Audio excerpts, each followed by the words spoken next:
अस्सलाम वालेकुम दोस्तों, उम्मीद है आप सब दोस्त ठीक होंगे। आज की वीडियो इस डीसी सर्किट के ऊपर है। ये डीसी सर्किट मेरे पास रिपेयरिंग के लिए आया हुआ है। तो इस डीसी सर्किट के अंदर ये मसला है, इसका जो ये वाला जैक है पार करके ये मुकम्मल फारे हो गया। तो इसको चेंज करके आप दोस्तों को दिखाऊंगा कि ये किस तरह चेंज होता है। तो ये काम आप घर में खुद कर सकते हैं, इसके अंदर कोई रॉकेट साइंस नहीं है। एक काविया और कली की ज़रूरत होगी आप दोस्तों को।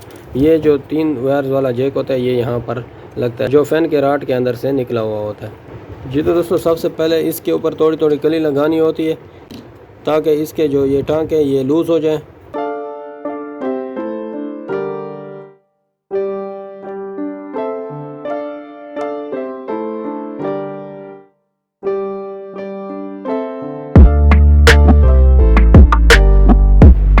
जी तो दोस्तों, इसके अंदर मैंने नया जैक लगा दिया और अब इसको पीछे से टांके लगाने होंगे।